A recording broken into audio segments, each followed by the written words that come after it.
Future का मतलब होता है आने वाला, कॉन्टिन्यूस का मतलब होता है जारी, टेंस का मतलब होता है समाना। इसके हम डेफिनेशन इसी स्टेटमेंट से बनाएंगे। अस्सलाम वालेकुम डियर फ्रेंड्स, आज हम लेसन नंबर 6 करेंगे और टेंस नंबर 3। टेंस नंबर 3 में आज हम पढ़ेंगे future continuous tense. Friends, future continuous tense ऐसा टेंस होता है जिसमें आने वाले ज़माने में काम जारी होता है। फ्यूचर कॉन्टिन्यूस टेंस पढ़ने से पहले मैं आपको एक बात बता दूं कि अभी तक आपको टेंसेस नहीं आ रहे हैं, आपको टेंसेस मुश्किल लगते हैं, तो इंशाल्लाह आपको परेशान होने की ज़रूरत नहीं है। यहाँ पे हम टेंसेस आपको एक गेम की तरह सिखाते हैं। अगर आप ये टेंसेस हमारे साथ सीखना शुरू करेंगे लेसन नंबर 1 से, तो इंशाल्लाह आपको ये टेंसेस एक गेम की तरह लगेंगे, लूडो से ज़्यादा इंटरेस्टिंग लगेंगे। और ये जो तरीका हम सिखा रहे हैं इसमें बिल्कुल रटलाइजेशन नहीं है, इसमें हम आपको कंसेप्ट दे रहे हैं। कंसेप्ट वाइज आप सीखेंगे तो इंशाल्लाह आपको 50 साल तक नहीं भूलेंगे, लाइफ टाइम आपको ये टेंसेस याद होंगे। लाइफ टाइम टेंसेस याद करने के लिए आप हमारे इस चैनल के साथ जुड़े रहिए और आप लेसन नंबर 1 से शुरू कीजिए। इंशाल्लाह आपको टेंसेस में कभी प्रॉब्लम नहीं होगी, बल्कि आप टेंसेस सीखकर दूसरों को भी सिखाने के काबिल हो जाए। चलिए आइए शुरू करते हैं। लेसन नंबर 6 और tense number 3, future continuous tense. Future का मतलब होता है आने वाला, कॉन्टिन्यूस का मतलब होता है जारी, टेंस का मतलब होता है समाना। इसके हम डेफिनेशन इसी स्टेटमेंट से बनाएंगे। ऐसा टेंस जिसमें आने वाले ज़माने में काम जारी हो।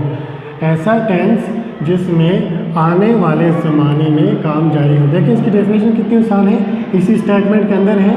ऐसा टेंस जिसमें आने वाले ज़माने में काम जारी हो, सिर्फ आपने काम का इजाफा करना है। ऐसा टेंस जिसमें आने वाले ज़माने में काम जारी हो। इंशाल्लाह फ्रेंड्स आपको ये डेफिनेशन कभी भी नहीं भूलेगी। नेक्स्ट जाते हैं नंबर 2 की तरफ। उर्दू में इस टेंस की पहचान होती है रहा होगा, रही होगी, रहे होंगे। इसकी एग्जांपल हमने लिखी है पॉइंट नंबर 3 में, अली मछली पकड़ रहा होगा, Ali will B catching a fish.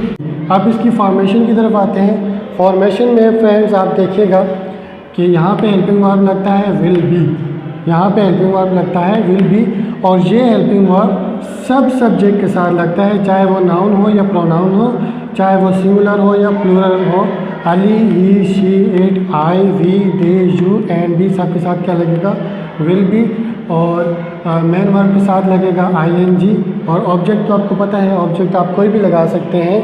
अभी हम इस फॉर्मेशन को इस स्टेटमेंट से प्रूव करेंगे। देखें, मैंने आपसे कहा था कि हेल्पिंग वर्ब जो होते हैं वो हमें टाइम बताता है, तो विल भी हमें शो कर रहा है कि आने वाला ज़माना है। विल भी हमें यहाँ पे ये शो कर रहा है आने वाला ज़माना है। कॉन्टिन्यूस हमें ये शो कर रहा है, कॉन्टिन्यूस हमें इस स्ट्रक्चर में आईएनजी बता रहे हैं कि ये कॉन्टिन्यूस है, आईएनजी हमें बता रहे हैं कॉन्टिन्यूस है, और ऑब्जेक्ट ऑफ फिश है।